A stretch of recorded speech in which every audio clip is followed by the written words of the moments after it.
Well, South Korea's Yonhap news agency is reporting another possible missile test by North Korea. They're quoting a South Korean military official who describes a projectile fired from somewhere near the country's west coast. For more, we're joined on the phone by Gordon Chang, author of Nuclear Showdown: North Korea Takes on the World. Gordon, we're trying to confirm this again. This would be yet another missile test at the same time that we were hearing possible talks that the North Koreans would be open to dialogue. So why fire this missile if this is in fact true? Well, that's a great question. And I think is that they really want to intimidate the international community, so they will sit down with North Korea. You know, they've been giving out a number of hints that they would actually like to start negotiations. So, you know, this must be part of that strategy, because there are no coincidences in North Korea. All of these missile tests and, of course, the nuke tests are timed for maximum political effect. And so I guess we have to assume that as they try to sit down and talk with us, that this is sort of a strategy to get us to do that. What can you tell us about just the past few months of the things that have been launched from North Korea? What exactly have we seen? Is there any sort of pattern? Well, the pattern is that we have not seen an intercontinental ballistic missile, which is the thing that we're all concerned about, because, you know, at some point they will be able to perfect that and put a nuke at the top of it. What they've had so far are a number of tests. Most of them have failed, but perhaps not all of them. So, for instance, the last test, which blew up soon after launch, very well may have been just the test of the first stage, and they probably detonated it intentionally to prevent us from seeing the rest of the telemetry. So I think it's important that we sort of look at this and realize these guys are making progress fast.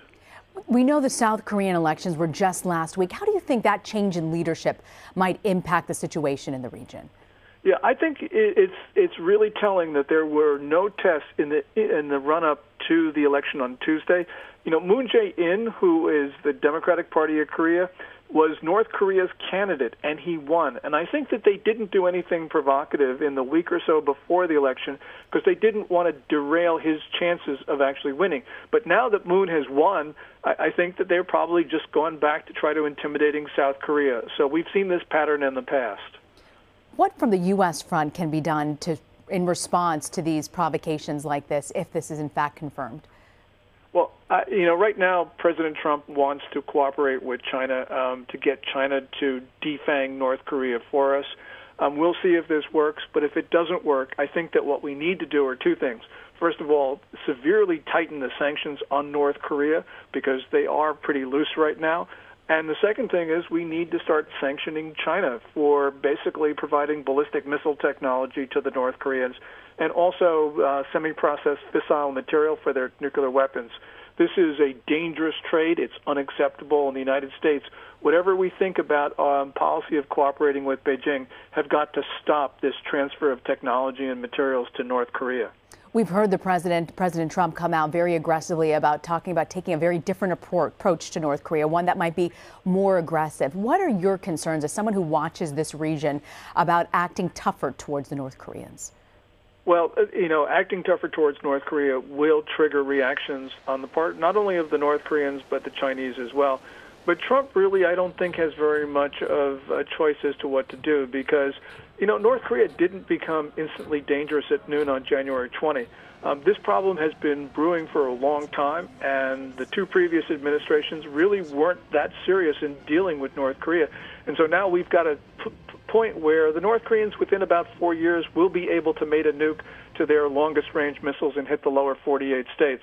So we have a deadline, in a sense, of trying to figure this out, because we may not be able to deter North Korea. It looks a little bit unstable at this point. Gordon, you say we might not be able to deter North Korea. How good are the military capabilities of the U.S., particularly on our west coast?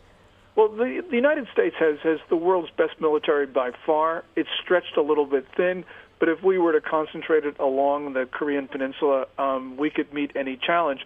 Nonetheless, a general conflict on the Korean Peninsula, no matter how strong we are, a general conflict on the Korean Peninsula would be one of the most bloody in history. So, you know, we're trying to prevent that, of course, But nonetheless, we don't control what Kim Jong-un does, and we don't control what China does. So that's a very volatile situation at this moment. And we also know the new leader of South Korea has spoken out about THAAD, the missile defense system that's in place to protect against North Korea. What can you tell us about that? Do you have any concerns with this new president and of South Korea who might have a different take than President Trump?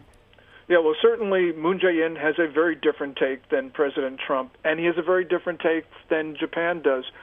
He wants to go back to the Sunshine Policy, which started in 1998 and worked for a decade, of generally unconditional aid for North Korea. That is directly inconsistent with our policy of denying Kim Jong-un, the North Korean leader, with the means to build missiles and nukes. And so something's got to give. And the Terminal High Altitude Area Defense System, which was just installed in North Korea, is something that Moon Jae-in doesn't like. And if he were to decide to take that out, that would be inconsistent with the maintenance of the U.S.-South Korea Mutual Defense Treaty. We'd have to have very serious conversations with South Korea because we've got 28,500 personnel on the Korean Peninsula. We've got 50,000 more in Japan, which are also in harm's way, because North Korea does have a nuke on top of a missile that can reach Japan.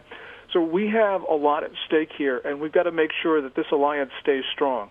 We heard the president talking tough about China before he took office, saying that in first day in office, when he gets in, he's going to label them as a currency manipulator. We haven't seen him do that. In fact, the relationship seems to be much closer than most people would have predicted.